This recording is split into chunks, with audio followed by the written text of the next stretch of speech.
Drama on One. Sundays at 8 p.m. rte.ie/drama on one. Drama on One. Drama on One is offered as a podcast at rte.ie/drama on one, and of course here on RTE Radio 1 on Sunday nights. Tonight on Drama on One, Nothing Ever Happens Around Here, written by Robert Barrett. Reflecting on village life, mortality, poverty, opportunity, futility, and ultimately hope, this comedy for radio focuses on a day in the life of Cortland Alexander, a third-generation craft butcher in a small rural town in Ireland. Discombobulated by thoughts of growing older and the death of a school friend, he suffers an existential crisis. The play took first place in the PJ O'Connor Radio Drama Awards 2020. This is Nothing Ever Happens Around Here by Robert Barrett.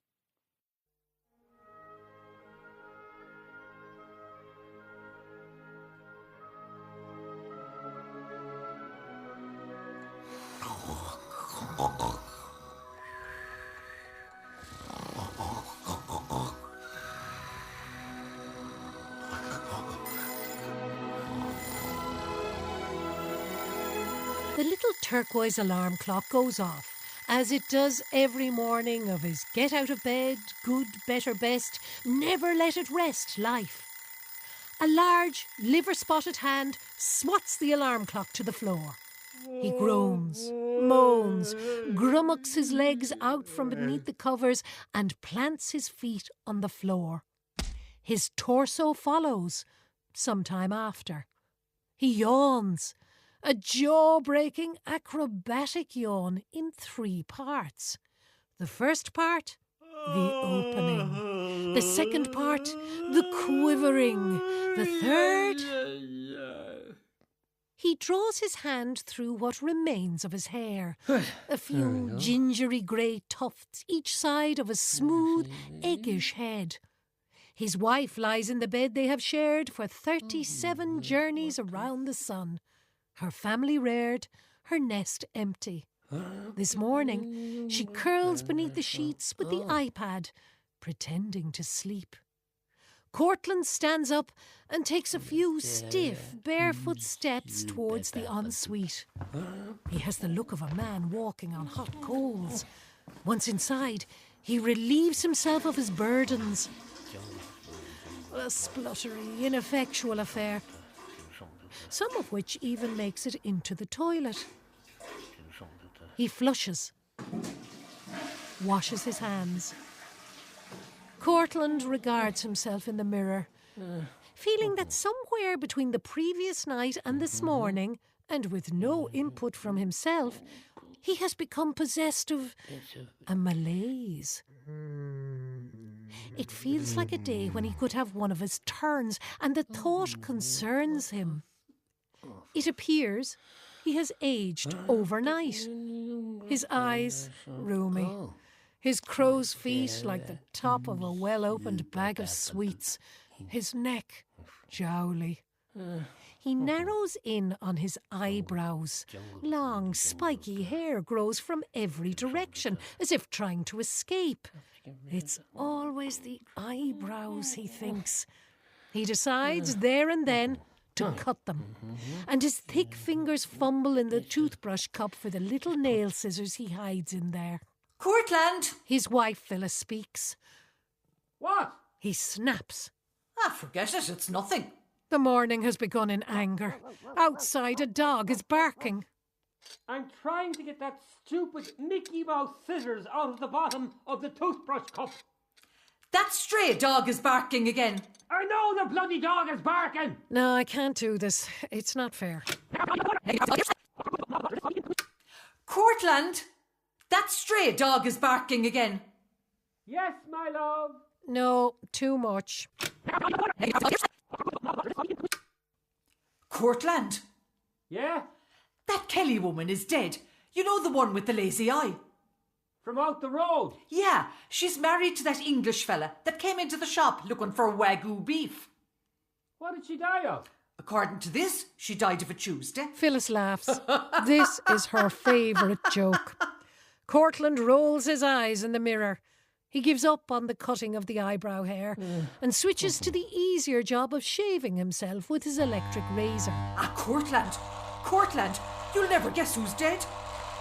Who? Guess. You won't believe it. How would I know who's dead? Guess! Cortland? Tad Mackey. No. The Brennan one below. No. Sure, how could I guess who's dead? It's an impossible question. I could be guessing for a month. Is it your man with the angina? Fancy, whatchamacallit? No. I give up. Suddenly at home, dearly beloved by his wife Mary, ní Kilcoyne, daughters Carmel, Mary Ann, Josephine and... I don't know who it is. Phyllis.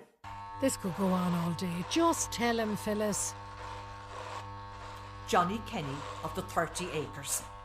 Cortland comes out of the ensuite, razor in hand. Slipper Kenny. Suddenly at home. Suddenly. That's what it says here. But sure, I suppose it's sudden enough for everyone in the end. Johnny Kenny was in my class in school. I used to sit beside him every day. I feel a pencil story coming on. One day I stuck a pencil in his eye. By mistake, of course. And the teacher said it was only an accident and accidents happen. But his mother, the old battle axe, beat me up and down the street with an extendable ruler. She only hit him once. She skint me. I never forgot it. Toilet roll, Cortland. What? Bring home toilet roll. A 16-pack, not too soft and not too rough. And in between one. God in heaven, dog, give me a break. She only hit him once with the back of her hand on the shoulder. I was there. I saw everything. Cortland washes his pink, pudgy face in the wash-hand basin and applies 2 stinging, refreshing, zinging splashes of a cheap cedarwood cologne. He gets dressed. Shirt, trousers, plain brown, comfortable shoes. He goes downstairs and feeds the dog. The dog is happy to see him, as he is every day of the up early, never take a day off day of the every bloody day working week. Breakfasted, he leaves the house. Toilet roll! Don't load that don't. Don't load that don't.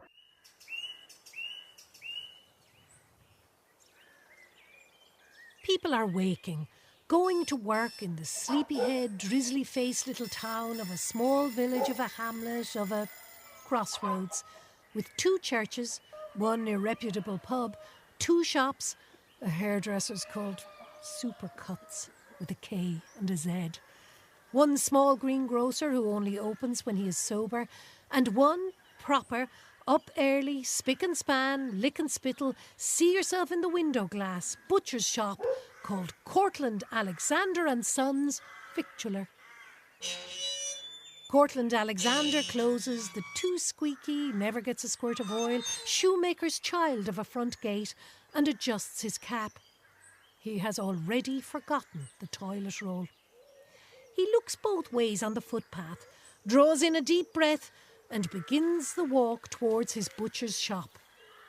On the way, he will pass the small, grass-cut and weed-plucked headstone emporium outside the Church of Ireland church, where ancestor Cortland Alexander I lies, straight as a ramrod, serious and solemn, the bone of his right finger still twitching as he celestially calculates guineas, pounds, shillings and pence, and writes ghostily on paper-wrapped and string-tied packages of meat, "The Reckoning." Cortland walks quickly down the street. He is not in the mood for talking to ghosts today. How are you, Cortland? Not too bad, Fancy, and yourself? Fancy smelling lies good-humouredly in the gutter outside the Crossbar Inn. He has been there since closing time the previous evening, when his legs declined to make the journey home. His legs are now waiting for the pub to open again, and there is nothing Fancy can do about it. A fag butt burns between his yellowing fingers, and, wincing up against the morning sun, he smiles. Sure, it could always be worse, Cortland. Fancy says, unconvincingly. I suppose it could, Fancy. Cortland says, wondering how much worse it could get. He notices the half-empty glasses of lager left, wasp collecting on the windowsill, and the residue of chips bags and grease walked into the footpath around Fancy's head. He glances up at the two neglected, rusty footballs that pass for hanging baskets over the front door of the pub. The shutters go up on Centra. Cortland waves over. A young Stokes boy goes breaknecking by in his small, bejewelled, wheel-spinning boy racer mobile. N plate. N for no clue, no brakes, no girlfriend, no leaving cert, no job, no sense, no insurance, no taste. Fancy raises a fist salute from the gutter. No surrender, no regrets. Cortland shakes his head slowly. I'll be off, Fancy. Take it easy. I'll take it any way I can get it. Approaching on the footpath, two abreast, the sisters McGinnity, retired, pink-cheeked and weight-losing with fast walking, arm-pumping and high-visibility vests. Morning, Cortland. Morning, Cortland. They say together. Good morning, ladies. They whiz past, no time to talk. Swiping in their windbreakers, they set off on their first loop of the universe of the day, leaving only in their cool afterdraft a hint of rose water. Cortland picks it up, and it brings to his mind suddenly, sharply, in those final few steps to the shop, his mother. And through his mother, Lord rest her soul, his father, very much alive, Cortland Alexander II, who at that very moment, and not 10 miles away, is being fed a warmish, palish mix of porridge made on milk, the runny residue of which is being scraped from the runnels of his chin by Jorg, a Brazilian nurse of infinite, selfless, beatific patience. I've had enough of it. No to worry, Mr. Alexander. Nearly finished now. It's like eating wallpaper paste. But it's good for you. And Cortland should think... I must go and visit him. Instead, he thinks... Is that all there is to it? Slaving your whole life so somebody else can scrape porridge off your chin with a plastic spoon. So somebody can button your pants for you. What's the point?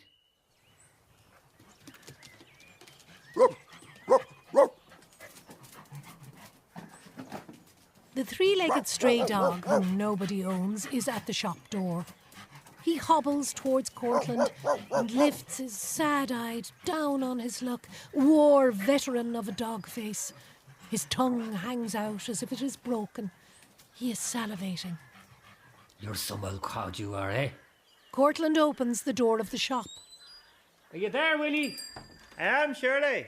Ever reliable, ever willing, wee Willie Wagtail Willie. Pass me out a nice big T-bone if you have one handy. Willie appears, T-bone in hand.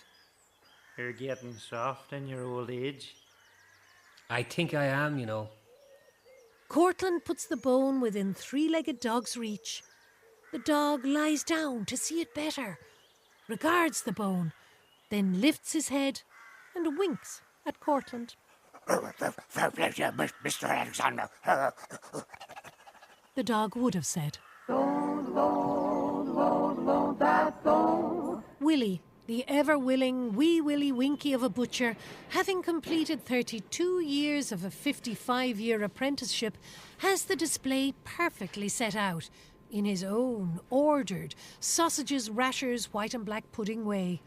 Curly lamb cutlets to the front, steak burgers, mince, sirloins, rib loins, eye of rounds, and all the pork ribs, shanks, skirts, briskets, and rounds of the whole string-tied housewife's choice of the whole butchered world. I suppose you heard Slipper Kenny is dead. I did. That's the only certainty we have left now. Willie says, chopping a lamb cutlet. Cortland shudders, then puts on his long plastic apron and his white 1917 scuttling of the battleship Potemkin butcher's hat. The first customer of the day, first customers in and first customers straight up to the counter. Good morning, Father. The Right Reverend Father Circumspect S.J. of the Parochial Hall. Father never take a bite out of a stone wall, buying meat of a Protestant because he has to.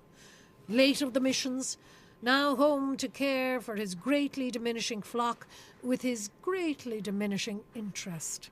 Good morning, Mr. Alexander. How are you, Willie? Not a bother, Father. What can I get you today, Father? Father Circumspect eyes the wares warily. He moves his glasses onto the tip of his nose to get a better look. Our Lord made to feed 5,000 with a few loaves and a few fishes. You'll have to wait till Thursday for the fish, Father. You'll get the loaves beyond in Centra. The Right Reverend Circumspect S.J. raises a weak, snarly, knock down the walls of Jericho smile. Very funny, he said, meaning not very funny. I'll have a few lamb cutlets or so. Should give me 3. No problem, Father. Bag in hand, Father Circumspect, grey-trousered and black-patent seminary-shoed, out the door, looked both ways and thought briefly of the Philippines before crossing the road. Willie winked at Cortland, and Cortland could not resist a smile. The customers kept coming. Mrs. Hendy of Drumsnee, a pointy-faced, mouse-eyed, spiky little woman with a love of lamb's liver and black pudding and anything with a bit of... How's Abraham's hip, Mrs. Hendy? He has to get the other one done now. Oh, sorry to hear that. Poor Abraham. Poor Abraham indeed. Next in the door, Sergeant Dan Kerrigan, retired, of the Garda Síochána Traffic Corps. An angular, irascible, brutish character who did not suffer fools gladly, although he was a fool himself. Pound of minced beef there, Cortland, please. Certainly, Sergeant. Once a sergeant. Some mess outside the crossbar this morning, Sergeant. Glasses left everywhere. Here we go. In my day, we had a solution for that, Cortland. Now, and I don't have to tell you what that was. In your day, they wouldn't do that, Sergeant. They would not. They would not. They would not. They did. Struggling, battling, nappy-changing, young Nancy Smullen, having given most of her money to her father's legs at the Crossbar Inn, leaves 2 children outside talking to a 3-legged dog, pushes 2 more in a pram, and carries 1 snot-smeared, wide-eyed, half-laughing, half-crying cherub of a squish-faced angel in her arms. Pound of sausages, Mr. Alexander, please. Bashful, kind Nancy, born in the wrong end of town. Mother, born in the wrong end of town. Father, born in the wrong end of a different town. How are you today, Nancy? Very good, thank you, Mr. Alexander. Good-hearted, optimistic Nancy, smiling as she swims upriver against the tide, against the world, against herself. Now, the baba. Cortland weighs the sausages, lifting Nancy's bag of just not enough sausages off the scales at 1 pound of imperial measurement, and adding 2, 4, 6, 8 extra sausages. I have a nice little bit of stewing beef if you'd like to try it, Nancy. Nancy reddens. I might try it another day, Mr. Alexander. If you like. You can take it now and let me know what you think of it when you come back in. I'd be glad of the opinion. Nancy is confused. She is trying to find the catch, but she can't find the words to ask how much it will all cost. Cortland fills a bag with chunks of stewing beef. He hands it to her. No cost, Nancy. I'd be glad to hear how you get on with it. Nancy is no less confused. Like a sort of a review? Yes, exactly. A review. Nancy, still confused, takes the bags of meat. She smiles, gathers together her children and sissy-fusses out the door.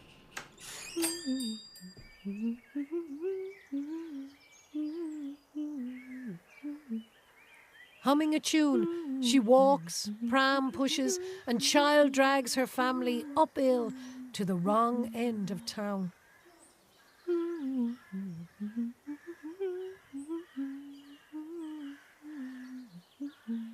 Jauntily she goes, towards the too close together, no back garden, cars up on blocks, bin burnt, graffiti walled, fly tip of a county council ignored housing estate she calls home. Like I said, you're getting soft in your old age. Cortland's heart follows Nancy up the road and all the way to her front door. It waits to see her safely in, and turning on its heels, returns to the butcher's shop. She's a grand young one. He's getting soft. Mary Dalton, Dolly Dalton, little lamb did I be, a diddly divey too, wouldn't you? The customers keep coming. She cut her hair, don't Good morning, Mrs. Coe. How's the leg, Pat? You'll never guess who's dead. Do you want me to come home and cook it for you too? €12 and no cents, please, Minnie. Stevedore armed, lycra shirted, milk and protein fed, GAA for his DNA, young Kyo of the crossroads, white toothed and big eared, orders. 2 dozen turkey breasts, 3 dozen chicken breasts, wrapped in bigger chicken breasts, wrapped in tuna, washed down with gallons of creamy milk. Will you beat Kildare on Sunday, Mr. Kyo? Young Kyo flexes a peck, suspiciously. Sure, we'll give it a lash. We'll give it a go. We'll leave nothing on the pitch anyway. Blood, sweat, tears and milk. The lads will give 104% and sure, you know yourself, God willing, and with a bit of luck and a break at a bouncing ball, you never know what might happen. Non-committal, he coo-hullins out the door. Mrs. Bellingham of the big house, double-fronted Georgian splendour, replete with climbing ivy and tones of gentry maroon, 2-story over basement, long gravelled avenue, with lions' heads on pillars in mid-leonine stately roar. Good morning, gentlemen. Good morning, Mrs. Bellingham. Oh, do call me Dappy. Good morning, Dappy. Now, what do I need? She casts a careless hand in the direction of the meat counter, throwing airs of pheasant shoots, racing golden retrievers, hip flasks and crackling turf fires. I need a round roast for a party of 8. Your finest, Mr. Alexander, please. Certainly. And how's Mr. Bellingham these days? He's really great. Thanks for asking. She lies. That piece okay for you, madam? That looks fabulous. We're having some friends over, you see. At home, hiding, and not invited to any dinner parties, Mr. Bellingham of the big house whimpers. Depressed, crestfallen at the loss of his imaginary controlling interest in the East India Company, he lies in the fetal position in an oak-panelled library made entirely out of unpaid invoices and builders' estimates for gargantuan, never-before-seen roofing expenses. Here, he nightmares on "everything must go" signs and auctioneers' hammers and the dirty Wellington-booted footmarks of the nosy, stinking, silage-soaked farmers who will stomp across the Persian carpets of that same auction. His long-forgotten ancestors sneer and snoot downwards from dusty antiquarian portraits. They hiss with disapproval at his low, desperate groan. That's wonderful, Cortland. All I need now is find a couple of bottles of a nice Bordeaux somewhere. Stop! I'm sorry. Willie, could you Wrap that for Mrs. Bellingham, please. I have to... Certainly, no problem at all. Cortland walks out the back of the shop, past the bone saw and the cutting bench. He flicks off his hat and takes off his apron, hangs it up. He walks out into the back alleyway.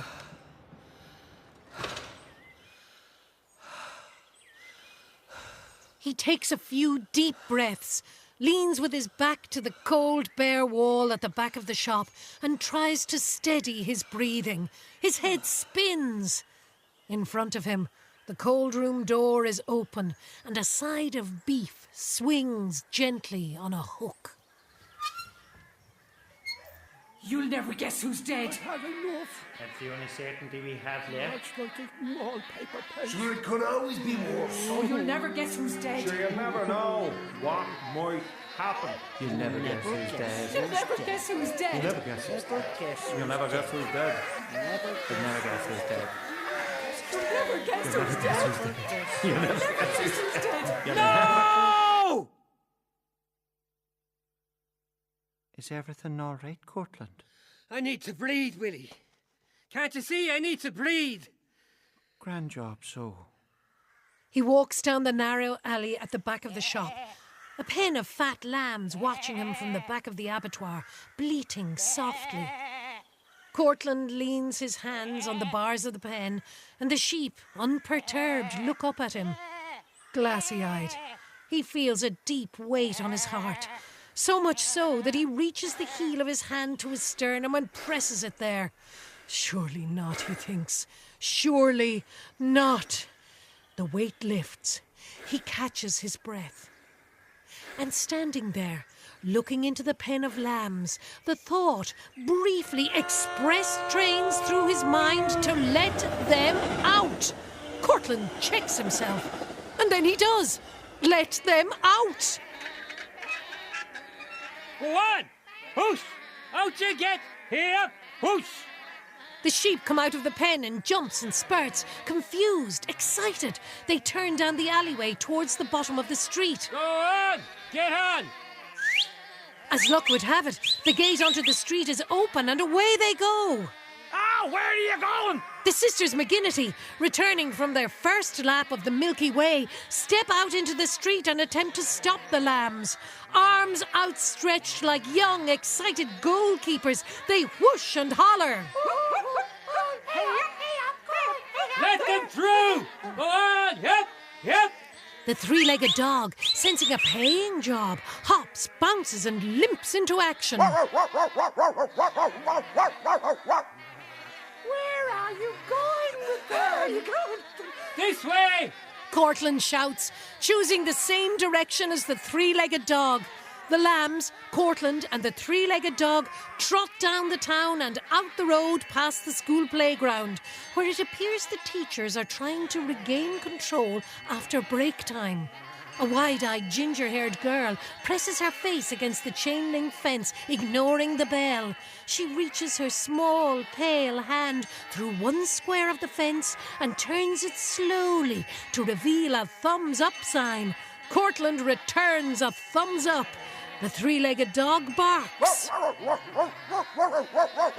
Cortland walks the sheep out the road, and he finds the biggest, greenest, just right field he can find. He runs ahead of the lambs. The three-legged dog holds up the rear. He opens the gate, and the lambs run in. Yes, yes, yes, yes. Says the three-legged dog.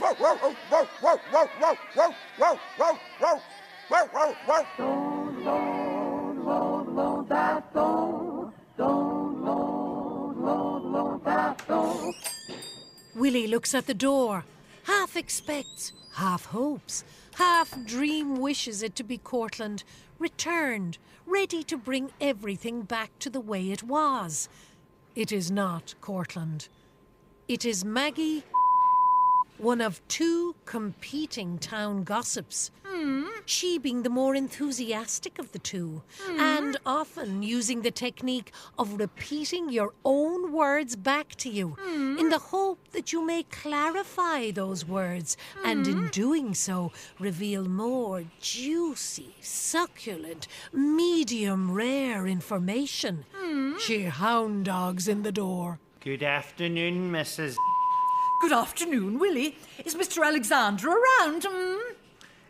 He's not there just at the minute, Mrs. He just went out there earlier for a bit of personal business. He went out for a bit of personal business? By way of... I mean, he's just gone on an errand, I think. An errand? Is there anything I can help you with myself, maybe? It's just that I saw him down the town at the Holy Well with that mangy dog. And with him being a Protestant.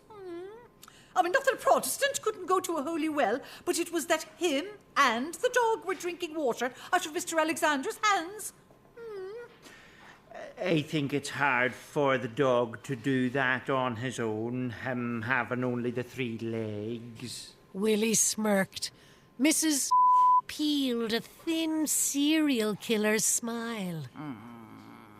He had a wild look in his eyes, Mr. Alexander had.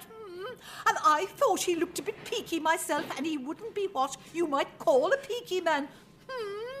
I shouted hello across the street, and he didn't reply, didn't even salute me. I thought that was a bit unusual, and with him looking peaky, I thought I'd better ask.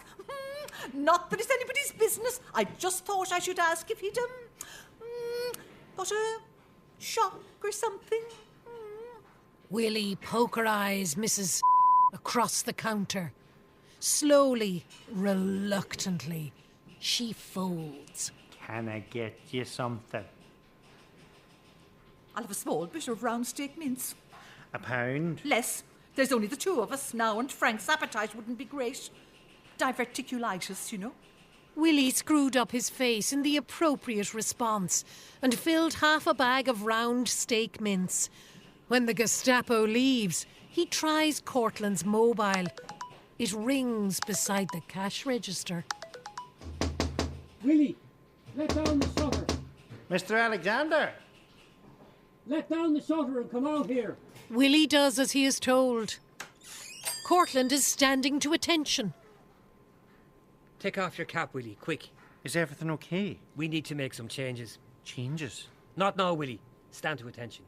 Rounding the bottom of the town and coming up the street slowly, solemnly, a hearse. Toss Maguire, tyre repairman, fireman, singer, undertaker, effects a serious, wakeful tone behind the steering wheel. His hands are white-knuckled in the 10-2 position. He stares straight ahead, stiff-collared, in black suit, white shirt, and black velvet tie. In the passenger seat, his sister, Tess Maguire, in black trouser suit and black pallbearer's beret. In the back, the reclining mortal remains of Johnny Slipper Kenny. Imperceptible to those on the street is the slight movement of lips between driver and assistant, a low-grade, simmering sibling row which has been going on since they left the hospital mortuary. Mammy always said I'd a lovely tenor voice, like a young Caruso, she said, only if anything, better looking. What a load of shite. She said that if she had the money, she would have sent me to that Juilliard school in New York. She told me you sang like a bull ball in the Highgate. Oh, Mammy would never have said that. Sorry, a castrated bull ball in the Highgate. I'm just telling you what she said. That's very unfair. Willie blesses himself as the hearse passes and then clasps his hands in front of him like a scolded schoolboy. He speaks to Cortland in a low voice, as befits the solemnity of the occasion. You know, he trained as a jockey for years. Really? Following the hearse in a red Volkswagen Golf with faded L plates, the widow Kenny, head bent in grief, lifts a hand without looking to acknowledge the respect of the little town. In the back of the car, the dearly departed's daughters comfort each other. That's where he got the nickname. Slipper. What? From Slipper. Slippery arse. Apparently you couldn't tie him to a horse. Didn't matter if he was last or 20 lengths clear of the field. If there was a way of falling off, Kenny would find it. I didn't know that. I thought it was slipper, like what you might wear on your feet. Then he got a job with the ESB. I didn't know anything about it. Worked away on that for a few years, and then he fell off a pylon. Got a big claim, never worked again. Is that right? Anyways, I suppose he'll fall no further now. Cortland watches the hearse move away up the town and daydreams, day visions, day nightmares. In a flash, the boot lift and the coffin slide out onto the road, sliding back down the town as the lid slowly opens and the corpse inside sits bolt upright, sliding, careering back down the street, the corpse waving as it steers an imaginary steering wheel. But it is not Slipper Kenny inside. It is himself that Cortland sees. Cortland? Cortland? When his corpse self grows level with the shop, its head turns to stare into Cortland's eyes. Smiling, Cortland, it brings can you up hear its me, arm Cortland? in a stiff military salute. Mr. Alexander? Cortland? What? Will I pull up the shutters again? It's all a comedy, isn't it? The whole bloody thing. It's a comedy. A tragic comedy. A farce. That's what it is. A farce. Except you don't know it. That's the sad part. That's the real tragedy, Willie. You don't know until it's too late. Willie looks confused. The shutters, Mr. Alexander? No, Willie. Not the shutters. Everything. We have decisions to make, Willie. Will I open the shutters then? Do you like the shutters, Willie? The shutters, Mr. Alexander? Yes, the shutters. Are they to your satisfaction? Willie looks at the shutters and then at his shoes. To be perfectly honest, Mr. Alexander, I'm not entirely sure what we're talking about, and if you could maybe simplify things, I'd be very grateful. OK, Willie. I'll simplify things for you. If you don't like the shutters and you want different shutters, then get them.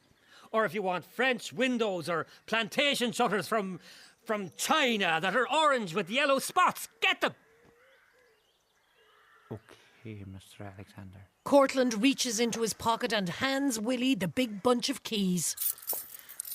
There's an inspection coming up next spring from the Department of Agriculture. You might want to do some preparation for that, but that's completely up to you. OK. Willie says blankly. He walks back into the shop. Come on, dog! Boy, isn't that a silly thing to do? There's these doors and those these doors. And lambs get jivey when they eat ivy. I could get jivey too. Shoot the jivey ivy, do. That's when I was brought into it, the whole carry-on. Doctor surgery. Good evening. Phyllis Alexander here. I wonder, is the doctor still in? She is. I'll see if I can get her. Hi, Phyllis. Everything all right? It's himself. He's having one of his turns. I'd make an appointment, but we both know he wouldn't go. Out of 10, Phyllis, what is he? A 7? I'd say he's an 8. He could be heading for a 9. I'll come up. I packed my bag and all schooled it up to him. Thanks. He's in the usual spot with his new dog. I went through the house and out to the back shed. Did she call you? No. Liar. What the hell is up with your eyebrows? You could sweep a chimney with them. Feck off, I'm not in the mood. New dog too, I see. Yes, his name is... You know, I don't rightly know what his name is. Anyway, what does it matter? Might matter to him. I'll give him a name when I'm ready. When I work everything out. I went to see Daddy this morning. He was eating sloppy porridge and talking nonsense to that Brazilian nurse. Don't try and guilt trip me. I'm not. I'm not. He's good. He's happy. He wanted to know how you were getting on. He wanted to know how sales were. Not today, please. Here, I brought medicine. For both of us. Better be Blackbush. Only the best for our Cortland. You know, even my name is stupid. It is, isn't it? A curse. That's what it is, being born here. I wouldn't go that far. You got away. You bloody escaped, and you came back. I like it here. Nothing ever happens around here. That's the bit I like. Nothing I do makes any difference. I've wasted my life. You just have to sell them meat. I have to deal with their bunions and their ingrown toenails and their varicose veins and their diverticulosis. I'm going to change. I'm going to make some big life decisions. Good man. Cheers to that. Come in. Willie called to the door. I asked him in, but he wouldn't come in. He pushed these through the letterbox. He said to tell you, now let me get this right. Tell him thanks and everything. But the answer is no. I don't want it. But everything is grand except the till. I closed the shop, but I didn't do the till because I don't know how. And he was very clear about this bit. He doesn't want to know how either. I'll sell it. That's what I'll do. I'll sell the whole bloody thing. Here, come on, drink up. We'll walk down, I'll do the till with you and we can talk about it then. Yes, go. The walk will do you good. Come on. Off we went, with the three-legged dog following us and Phyllis shouting after us. Toilet! Roll! He told me about his day and I listened to him. Then I went to Centra and got the toilet roll. The medium type. Not too thick and not too thin. Cortland went over to the shop to balance the till. When I got back to him, he still hadn't done it. He was leaning against the counter reading a little handwritten note he'd found in the letterbox. The stewing beef was not too fat and not too lean. It was cut into good big chunks. I browned it in the bottom of a casserole dish with a dash of oil. I then added some chopped onions, carrots and potatoes.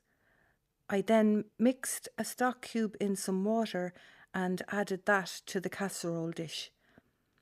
I put it in the oven on a low heat for a couple of hours. Just to say, Mr. Alexander, that the stew was very nice indeed. The beef was tender and enjoyed by everyone in the family, from the smallest to the biggest. I would recommend that it is very good beef. Yours sincerely, Nancy Smullen. Like a little kiddies eat ivy. There's a Dalton, little lamb did ivy. A kid'll eat ivy too, wouldn't you? It's such a silly thing, but it's really fun to sing. Oh, merry do